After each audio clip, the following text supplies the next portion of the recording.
Bismillahirrahmanirrahim. Assalamualaikum warahmatullahi wabarakatuh. Saya Indrani Mokodompis dari kelas Hukum Ekonomi Syariah 3B Fakultas Syariah Institut Agama Islam Negeri IAIN Manado. Yang terhormat Ibu Nur Aziza, Magister Hukum selaku dosen pengampu mata kuliah Fikih, Mawaris, dan Praktik.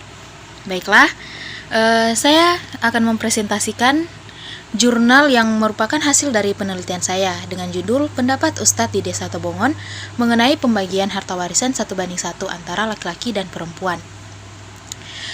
Penelitian ini bertujuan untuk mengetahui pendapat dari para tokoh agama yang berada di desa saya, yaitu Desa Tobongon, terkait dengan pembagian warisan yang sama rata terhadap laki-laki dan perempuan atau 1:1. Nah, adapun dalam pembahasan jurnal yang telah saya buat sebelumnya, terdapat sedikit pembahasan dari hukum kewarisan. Seperti yang kita ketahui, dalam kehidupan kita terdapat hukum yang diciptakan guna untuk menjaga kehidupan yang tentram dan damai, serta menjauhkan diri dari perselisihan. Begitu juga dengan hukum mawaris. Nah, adapun hukum waris yang dimaksud ialah hukum kewarisan yang telah diatur dalam Islam, di mana dalam hukum ini mengatur segala sesuatu yang berkaitan dengan kewarisan, baik dari siapa saja yang menjadi ahli waris, sampai dengan jumlah bagian yang didapatkan oleh para ahli waris tersebut. Seperti halnya dengan hukum yang berlaku lainnya, dalam hukum waris juga memiliki sistemnya sendiri. Adapun sistem dari hukum waris yakni merupakan sistem yang berdasarkan pada Al-Quran, yakni sistem individual. Maksud dari sistem ini ialah setelah pewaris meninggal, harta warisannya diberikan kepada para pewaris, baik laki-laki maupun perempuan, sesuai dengan haknya masing-masing yang telah diatur dalam Al-Quran.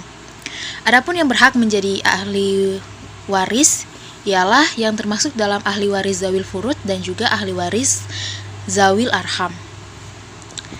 Dalam pelaksanaan hukum waris ini juga terdapat sistem serta asas-asas.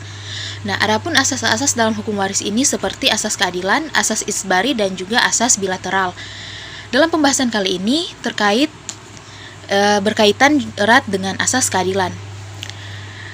Di dalam keadilan, dalam asas keadilan merupakan salah satu asas yang terdapat dalam hukum waris Islam, yang merupakan kesimpulan dari kajian mendalam tentang prinsip-prinsip dasar yang terkandung dalam hukum kewarisan.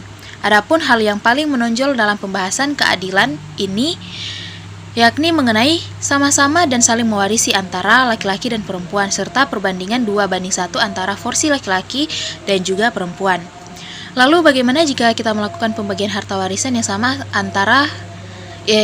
pembagian yang sama rata antara laki-laki dan juga perempuan? Saya juga menanyakan hal ini kepada beberapa tokoh agama yang berada di Desa Tobongon. Para ustadz tersebut sama-sama memiliki pandangan yang berbeda, namun mereka tetap tidak menyetujui mengenai jumlah pembagian 1:1 dalam pembagian harta warisan antara laki-laki dan perempuan. Menurut mereka, kita harus tetap berpatokan dalam hukum kewarisan yang telah jelas-jelas diatur dalam Al-Quran, di mana porsi dari masing-masing bagian dan nantinya akan diterima oleh ahli waris.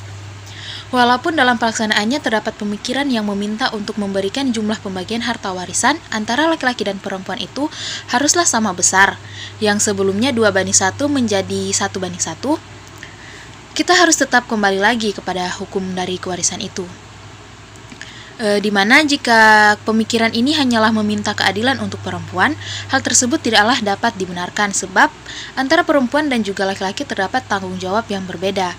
Pun dalam hukum waris juga memiliki asas keadilan yang telah saya jelaskan sebelumnya, di mana asas keadilan ini merupakan asas yang memandang keadilan dari segi besar kecilnya tanggungan yang dimiliki oleh seseorang, bukan dari segi gender. Adapun penyebab adanya perbedaan porsi ini dikarenakan laki-laki memiliki beban dan tanggung jawab lebih besar dari perempuan. Laki-laki ini bertanggung jawab memberikan nafkah kepada keluarganya, sedangkan perempuan tidak memiliki hak untuk menafkahi keluarganya. Sehingga jika ia menerima harta warisan tersebut hanyalah dapat dipergunakan untuk kepentingannya saja, bukan kepentingan keluarganya.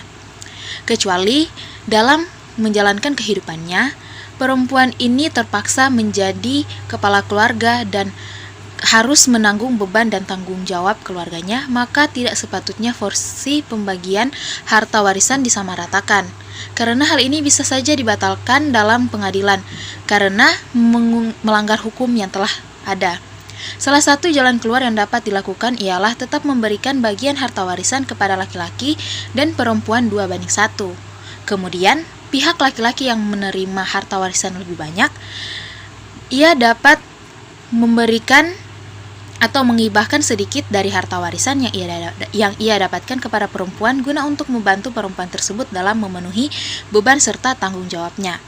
Nah, kesimpulan dari jurnal yang telah saya buat yaitu apapun kondisinya, dalam pembagian harta warisan harus sesuai dengan hukum yang telah ada, yaitu 2:1, dikarenakan porsi ini juga telah diatur di dalam Al-Quran. Sekian penjelasan mengenai jurnal saya, lebih dan kurangnya saya mohon maaf.